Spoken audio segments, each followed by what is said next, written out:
Aquí es más allá de que sea la culpa del presidente Trump, hay una denuncia de la discriminación y del racismo institucional, social, y cómo eso es el gran reto, cómo eso se puede traducir a diferentes contextos que no son propiamente de Estados Unidos.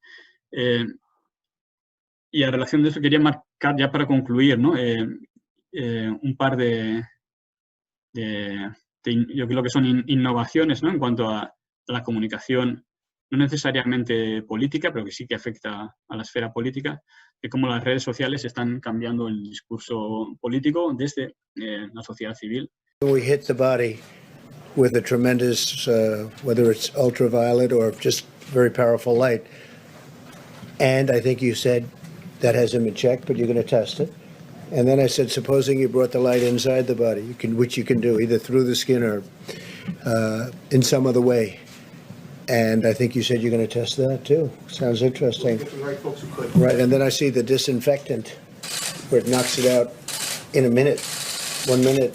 And is there a way we can do something like that by injection inside or almost a cleaning? Because you see it gets on the lungs and it does a tremendous number in the lungs. So it'd be interesting to check that. So that you're going to have to use medical doctors with. But it sounds lo que hace esta actriz en el vídeo, ella utiliza lo que es la voz de Donald Trump y descontextualiza o arraiga un discurso político y lo coloca en una situación cotidiana pero ridícula. Y cambiamos de una especie de emisor blanco, superpoderoso, a una actriz racializada que hace una reinterpretación mímica de lo que es las palabras de Trump, ¿no?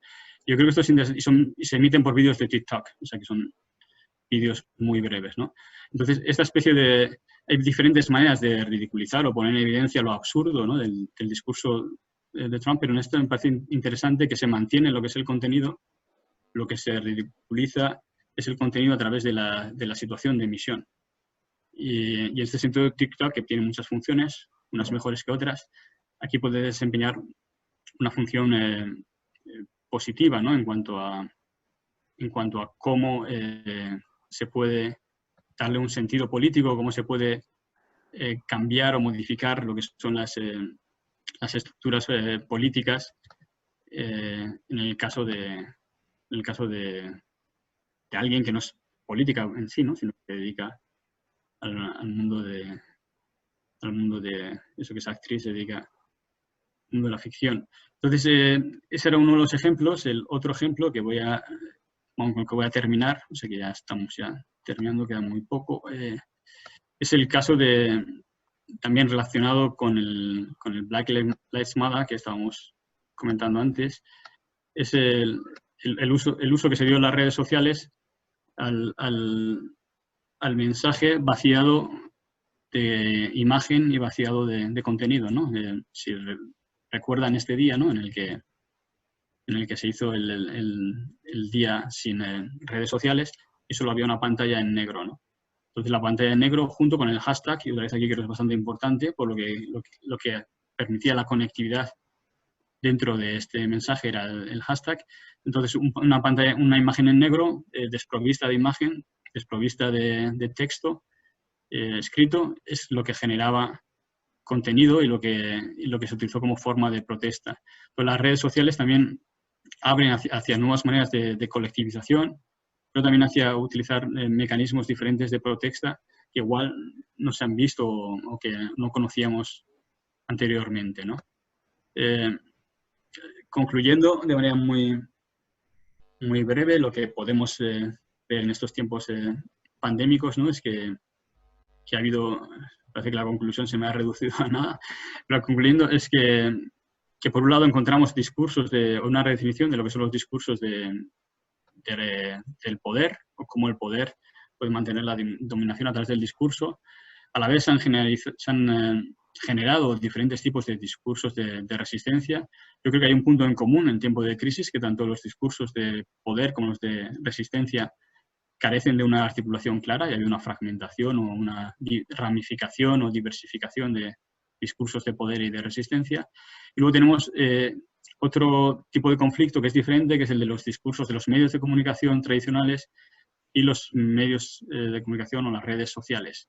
Las redes sociales han adquirido bastante papel, un papel mayor, pero los medios de comunicación todavía están buscando su legitimidad. Y una cosa que igual también, que igual se puede discutir luego, ¿no? Parece que los medios de comunicación también quieren preservar su legitimidad, ¿no? Parece que se han convertido en actores que están testimoniando la pandemia más que construyendo esa realidad social a través de los medios de comunicación. Entonces, a veces han asumido un papel neutral que no tienen los medios de comunicación, pero, insisto, peleando por recuperar su hegemonía frente a las redes sociales como una alternativa en momentos de comunicación en los que, como todas y todas, hemos estado pues, prácticamente solos en casa durante un periodo de tiempo bastante prolongado. Yo creo que esto es todo. Aquí lo puedo dejar. Bien. Bueno, muchísimas gracias por tan clara y bueno, y además bastante accesible la presentación. Esa fue también es una de las cosas que uno se pregunta y uno se plantea en esto de las comunicaciones virtuales. Vamos a iniciar la parte del conversatorio en el que vamos a conversar. Una cosa que me llamaba la atención, y antes de que pasemos a las preguntas, es que esto que señalabas en relación a las plataformas y al uso de los espacios, de estos territorios digitales en las redes sociales, en el caso de TikTok, que es una plataforma que tiene un claro corte etario, son los más jóvenes, y que justamente, bueno, estas formas de protesta y estas construcciones discursivas y en los que se van a parar frente a la construcción sobre este enemigo invisible que realiza Trump, justamente el sector más joven, ¿no?, de la sociedad. Después, cuando pasemos a la parte del chat, a mí me gustaría que volviéramos sobre esto que has planteado, que es el tema de los discursos de la polarización.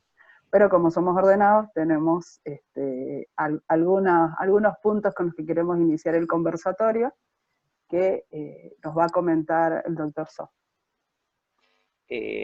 Oscar, algunas preguntas disparadoras para empezar. Una de las preguntas que se nos había ocurrido era: ¿qué herramientas de interpretación de esta compleja realidad, de esta realidad globalizada por una enfermedad, nos brinda el análisis del discurso?